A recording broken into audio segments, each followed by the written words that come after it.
해질 무렵 사람의 기척이 사라진 지 오래된 폐가가 숨을 죽이고 있었다.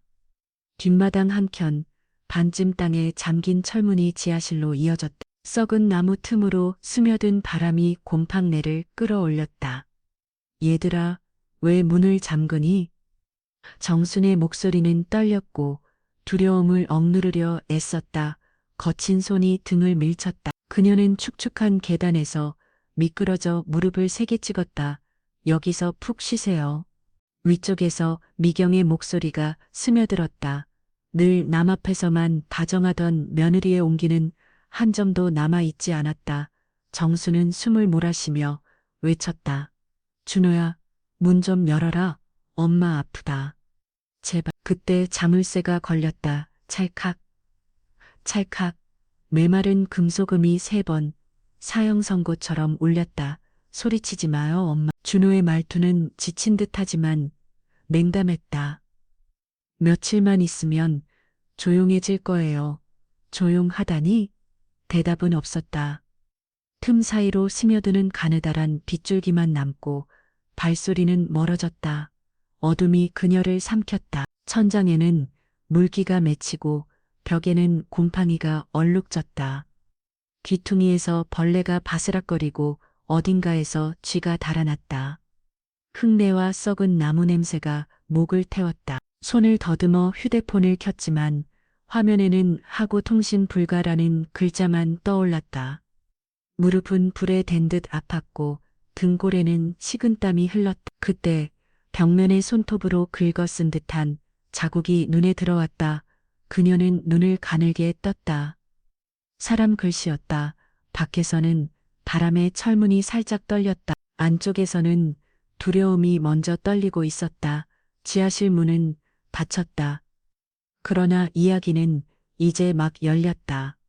짙은 어둠 속 정수는 떨리는 몸으로 차가운 벽에 몸을 기댔다. 좁디 좁은 지하실은 마치 봉인된 상자 같았다.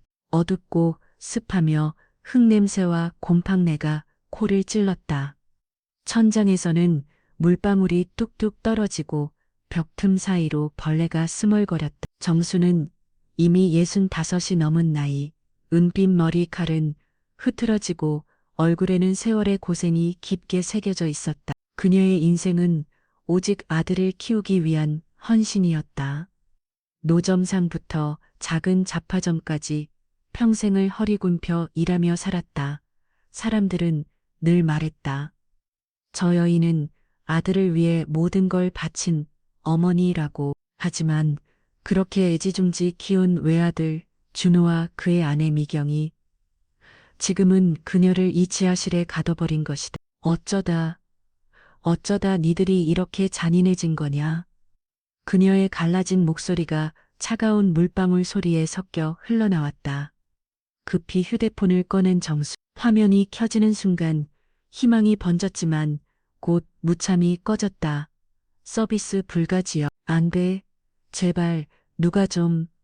그녀는 휴대폰을 높이 들어 방향을 바꿔보았지만 신호카는 여전히 텅 비어 있었다. 땀이 얼굴을 타고 흘러내렸다. 더듬던 손끝이 낯선 요철을 느꼈. 휴대폰 불빛에 비친 벽에는 곰팡이 낀 시멘트 위로 손톱으로 새긴 글씨가 남아 있었다. 불안에 떨며 새겨진 글씨들을 바라보는 순간 정순의 심장은 미친 듯이 뛰기 시작했다. 과연 누가 어떤 절망 속에서 이 흔적을 남긴 것일까? 휴대폰 불빛이 깜빡이며 벽에 새겨진 글씨들을 비췄다. 정수는 떨리는 손가락으로 글자 자국을 따라가며 읽어내려갔다. 미경, 나를 죽이려 해. 아들 보고 싶다. 너무 배고프다. 목이 마르다. 한 글자 한 글자가 심장을 후벼 팠다. 손끝이 따끔거렸지만 가슴은 훨씬 더 아팠다. 그녀는 숨이 막힌 듯 뒤로 물러섰다. 차갑고 습한 공기가 가슴을 눌렀다. 누군가 이곳에 갇혀 있었다. 정수는 다시 눈을 좁혀 다른 글씨들을 이어 맞췄다. 그 순간 한 이름이 선명하게 드러났다. 김말순. 정순의 눈동자가 흔들렸다. 이 이름은 분명히 그런 적이 있었다. 기억이 되살아났다. 김말순, 바로 미경의 전 시어머니였다. 몇 해 전 이유도 없이 사라져버린 여인.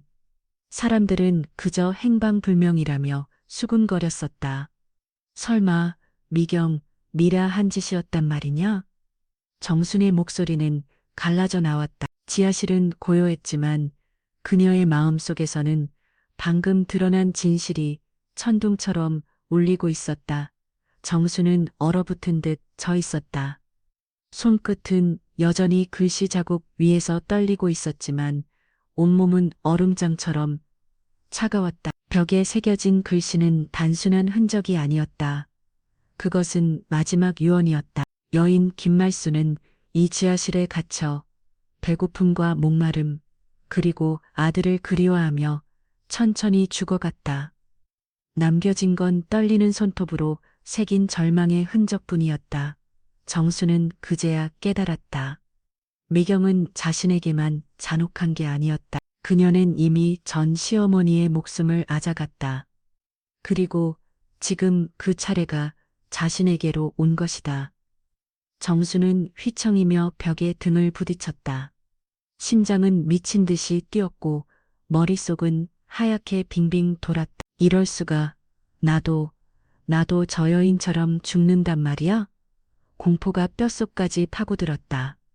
지하실은 점점 좁아지는 듯 했고 공기는 점점 무거워졌다. 정순의 눈에는 벽의 글씨가 자신의 운명을 예고하는 죽음의 문장처럼 비쳤다.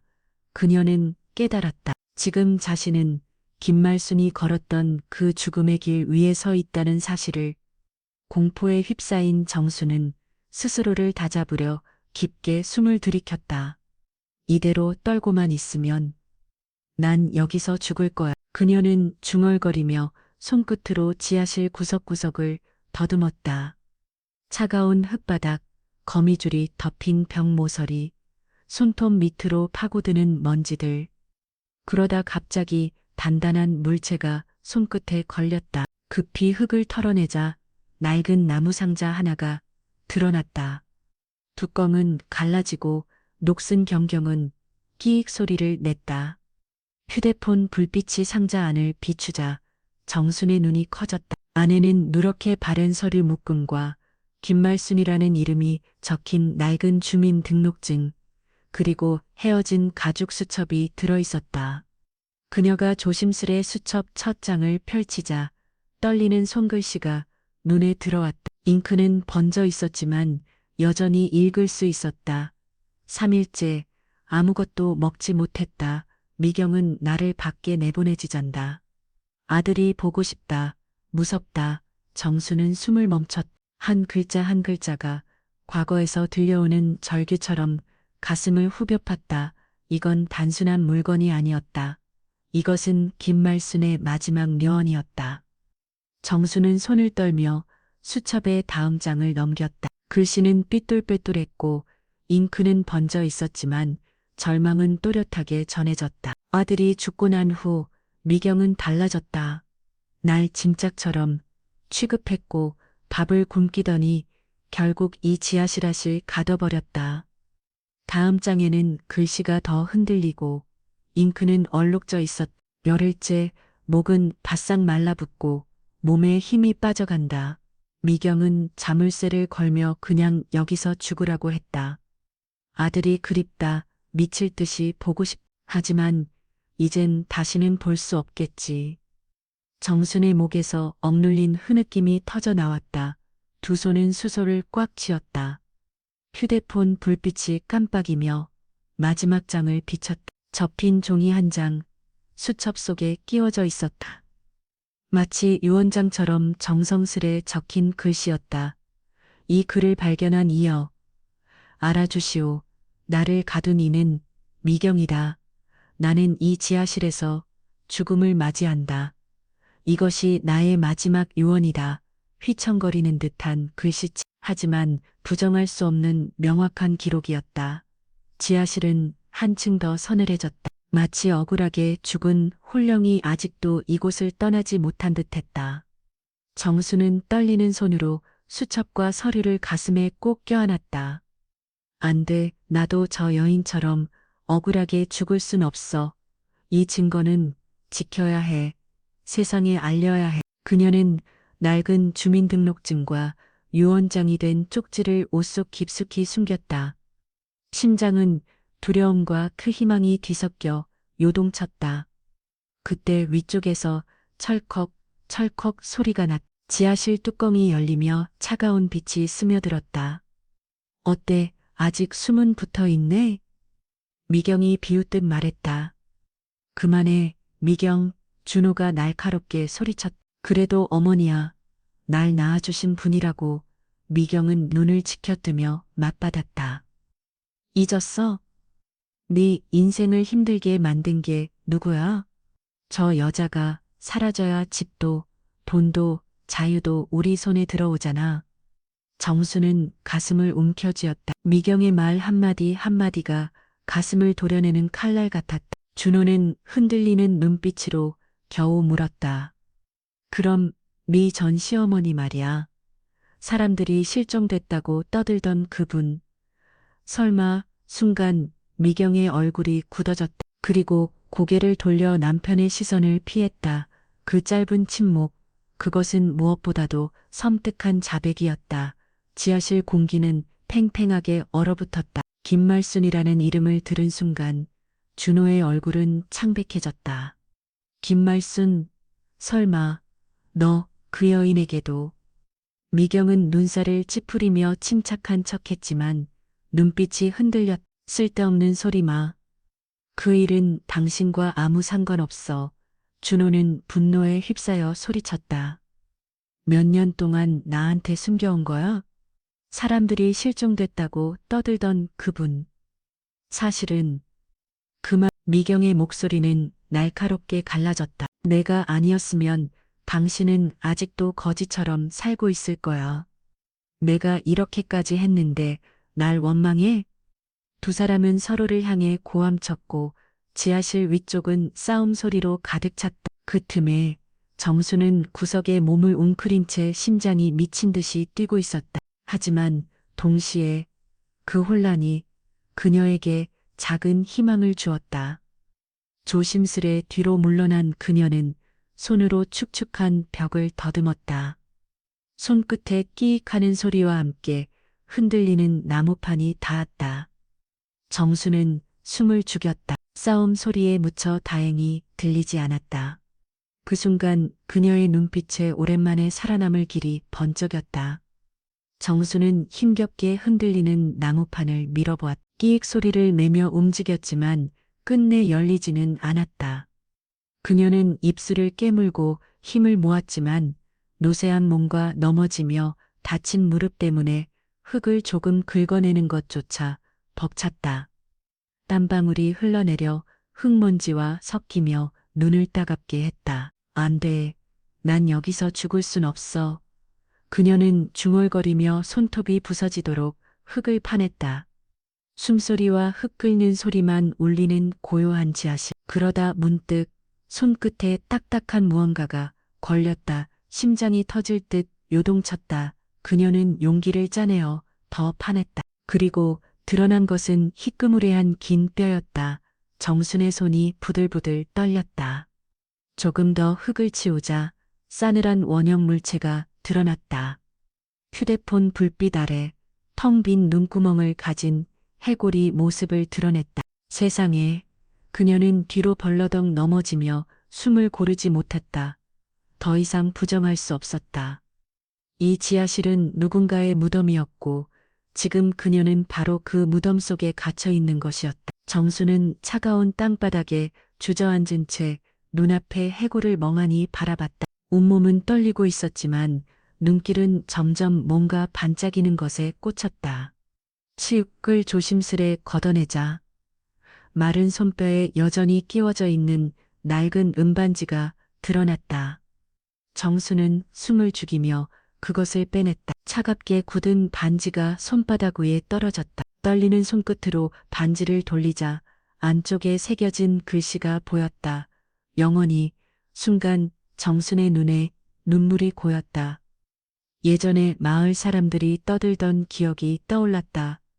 김말순이라는 여인은 늘 이 반지를 끼고 다녔다고. 그리고 지금 그 반지는 차가운 뼈와 함께 이곳에서 발견된 것이다. 말순 어머니, 이곳에서 돌아가신 거군요.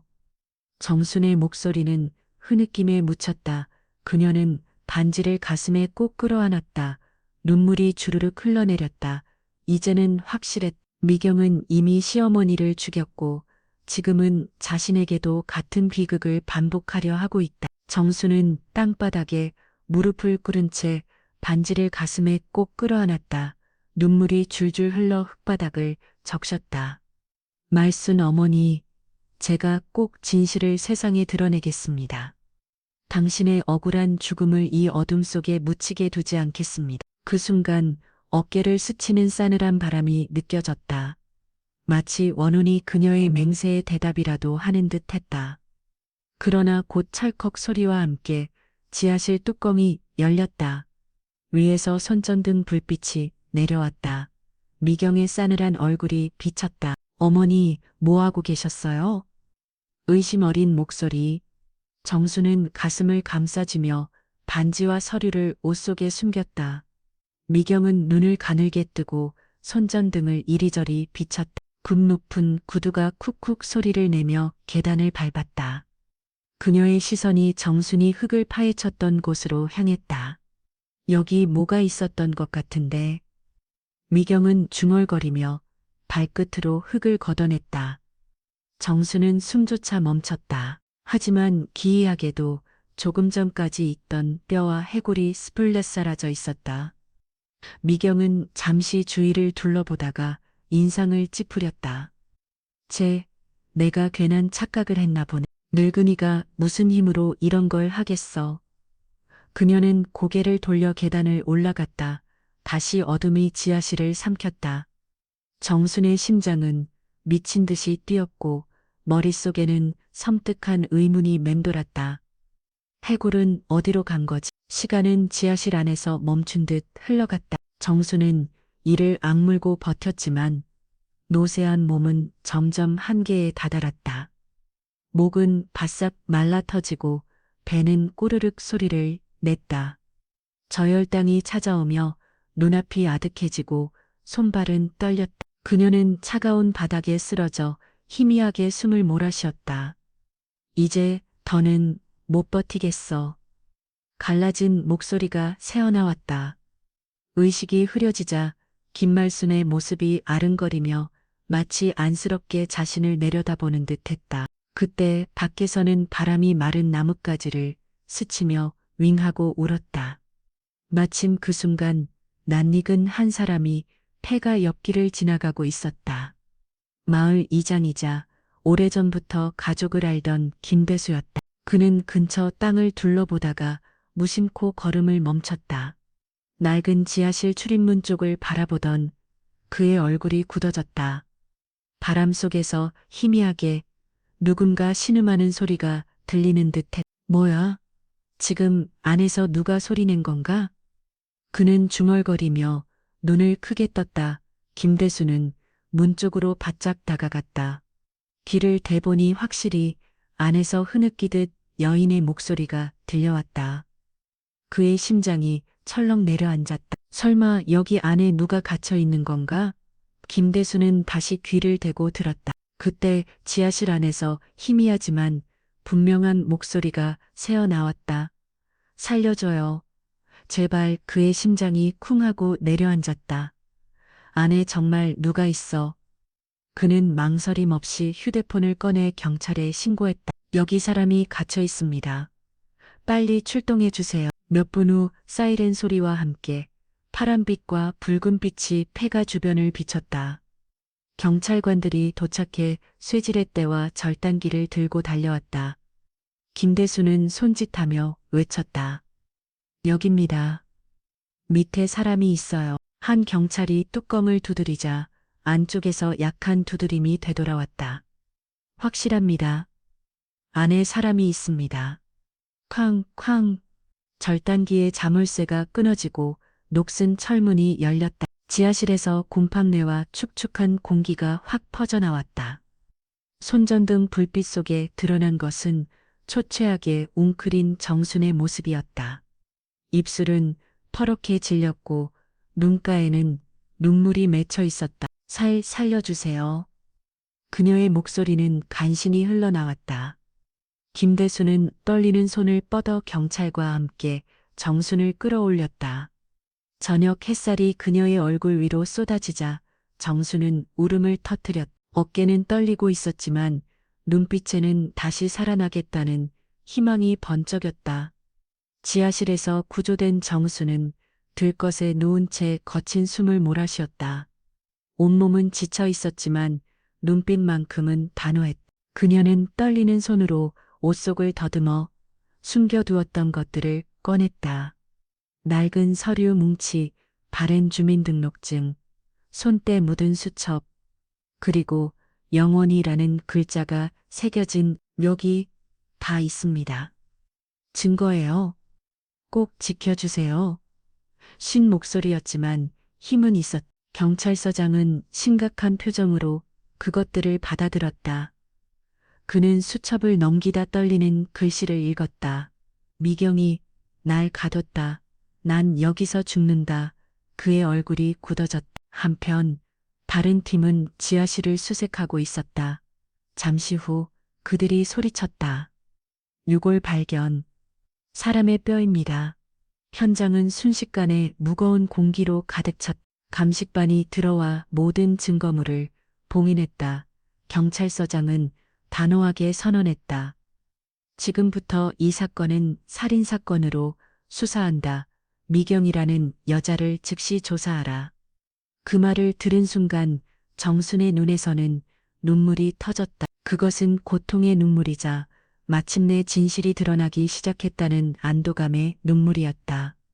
소식은 불길처럼 번졌다. 사건이 접수된 지 하루 만에 미경과 준호 부부에게 정식으로 수배령이 내려졌다. 경찰차들이 그들의 집을 에워쌌다. 파란빛과 붉은빛이 번쩍이며 확성기 소리가 울려 퍼졌다. 미경, 준호, 당신들은 살인 및 불법 감금 혐의로 수배 중이다. 지금 즉시 나오라. 집안에서 준호는 얼굴이 창백해져 땀을 흘렸다. 미경, 이제 어떡하지? 다 들통났어. 그러나 미경은 이를 악물며 눈을 부라렸다. 닥쳐. 네가 뭘 알아? 내가 아니었으면 네가 어떻게 살았을 것 같아? 문 두드리는 소리가 점점 거세졌다. 쿵. 결국 경찰은 문을 부수고 들이닥쳤다. 두 사람은 바닥에 내동댕이 쳐져 순식간에 제압당했다. 준호는 울부짖었다. 엄마, 엄마. 그러나 손목에 수갑이 채워진 채 끌려갔다. 검찰은 곧바로 기소장을 발표했다. 미경 살인죄, 불법 감금죄, 사체 훼손 및 은닉죄, 준호 공범으로 범행을 돕고 묵인한 채. 그 무거운 죄목들은 쇠망치처럼 두 사람의 운명을 내리쳤다. 한때는 가족이었던 이들이 이제는 법정에서 피고인의 자리에 서게 된 것이다. 재판 당일 법정은 발 디딜 틈 없이 사람들로 가득 찼다. 마을 사람들과 언론까지 모두 몰려왔으니 이 사건이 얼마나 충격적인지 알 수 있었다. 정수는 증인석에 앉아 있었다. 여전히 초췌한 얼굴이었지만 눈빛만큼은 단단했다. 그 앞에는 회색 수혜의 수갑이 채워진 미경과 준호가 피고인석에 앉아 있었다. 검사는 단호하게 말했다. 우리에겐 명백한 증거가 있습니다. 지하실에서 발견된 유골은 DNA 검사 결과 피고인 미경의 전 시어머니 김말순과 일치합니다. 또한 유언장, 수첩, 그리고 영원이라는 글자가 새겨진 결혼 반지도 발견되었습니다. 법정이 술렁였. 누군가는 입을 막으며 경악했고 누군가는 눈물을 훔쳤다. 검사는 목소리를 높였다. 미경은 시어머니를 감금하고 굶겨 죽였으며 그 범행을 현재의 시어머니 정순에게도 반복하려 했습니다. 더 충격적인 것은 피해자의 친아들인 준호가 이 범행에 동조하고 어머니를 가두는 데 가담했다는 사실입니다. 모든 시선이 준호에게 쏠렸다. 그는 고개를 숙이고 얼굴은 창백했으며 두 손은 떨리고 있었다. 방청석에서는 분노와 탄식이 터져 나왔다. 어떻게 친아들이 저럴 수가, 세상에 저런 불효가 있나. 정수는 눈을 감은 채 앉아 있었다. 진실이 드러났지만 어머니의 가슴에 남은 상처는 결코 아물지 않을 것이었다. 재판은 마침내 결론에 다다랐다. 법정은 숨소리조차 들릴 만큼 고요했고 망치 소리 쾅쾅이 울렸다. 판사가 굳은 표정으로 선언했다. 지문의 감식 결과 발견된 유골은 김말순의 것으로 확인됐다. 이는 명백한 증거다. 법정은 숨죽인 채 침묵했다. 모든 시선이 미경에게 향했지만 그녀는 입술을 꽉 깨물고 싸늘한 눈빛을 흘릴 뿐이었다. 판사는 계속 말을 이었다. 피고인 미경은 살인, 불법 감금, 사체 은닉을 저질렀다. 그 잔혹함은 인간의 도리를 벗어났다. 따라서 피고인에게 무기징역을 선고한다. 순간 방청석에서 웅성거림이 터졌다. 어떤 이는 박수를 쳤고 어떤 이는 분노와 울음을 터뜨렸다. 판사의 시선이 준호로 향했다. 피고인 준호는 피해자의 친아들임에도 불구하고 어머니를 지켜야 할 의무를 저버렸다.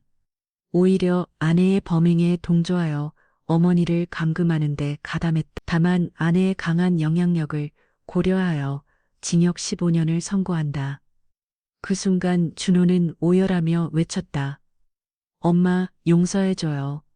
엄마. 증인석에 앉은 정순의 눈에서도 눈물이 흘러내렸다. 정의는 세워졌지만 어머니의 가슴에 새겨진 상처는 영원히 아물지 않을 것이었다. 법정의 망치 소리가 끝났을 때 준호는 무릎을 꿇고 눈물을 흘리며 외쳤다. 엄마, 잘못했어요. 제발 용서해 주세요. 그러나 정수는 고개를 돌린 채 눈물만 흘렸다. 품에 안아 키워온 아들이었지만 그 배신의 상처는 너무 깊어 이제는 마주볼 수조차 없었다. 법정 밖은 기자들로 발 디딜 틈이 없었다. 신문과 방송에는 연일 굵은 제목이 실렸다. 며느리 시어머니 살해, 남편도 가정에서 벌어진 비극, 미경 무기징역 선고, 여론은 분노로 들끓었다. 많은 사람들이 충격을 금치 못했고 나이든 여성들은 눈시울을 붉히며 자기 이야기인 듯 아파했다. 며칠 후 건강을 조금 회복한 정수는 조용히 김말순을 위한 장례식을 마련했다. 그녀는 영원이라는 글자가 새겨진 은반지를 정성스레 닦아 영정사진 옆에 올려두었다. 낭낭한 불경 소리 속에서 정수는 속삭였다. 말순 어머니, 이제는 편히 쉬세요. 더 이상 외롭지 않으시길 바랍니다. 향연기가 피어올라 슬픔 속에서도 해방의 기운이 감돌았다.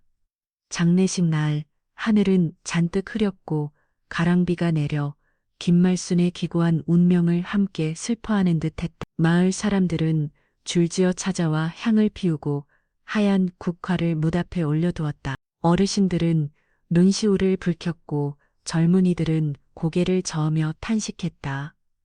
불쌍하네. 평생 고생만 하다 끝내 억울하게 갔구나. 그래도 다행이야. 이제야 찾아지고 누군가가 장례를 치러줬으니. 정수는 곁에서 고개 숙여 인사하며 감사 인사를 전했다. 그녀의 가슴은 아팠지만 동시에 약속을 지켰다는 안도감도 느꼈다. 그 후로 정수는 자주 묘를 찾아가 정성껏 돌밭 잡초를 뽑고 흙을 다듬고 노란 국화를 심었다. 햇살이 내리줄 때면 묘는 더 이상 쓸쓸하지 않고 생기가 도는 듯했다. 어느 저녁 그녀는 묘 앞에 앉아 차가운 비석을 쓰다듬으며 속삭였다. 말순 어머니, 이제 원한은 갚아드렸습니다. 편히 눈을 감으세요. 남은 건 제가 대신 지켜드릴게요. 그 순간 바람이 나뭇잎을 스치며 불어왔고 국화향이 은은히 번졌. 마치 저 먼 곳에서 전해오는 따스한 대답 같았다. 차가운 철창 안 미경은 바닥에 주저앉아 벽을 두드리며 울부짖었다. 난 억울해.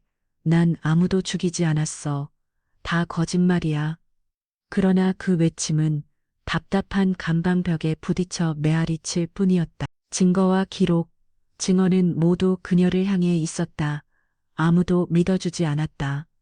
다른 감방에서 준호는 고개를 떨군 채 초췌한 얼굴로 앉아 있었다. 푸의 가시가 매일 밤 가슴을 찔렀다. 그는 떨리는 손으로 어머니에게 편지를 썼다.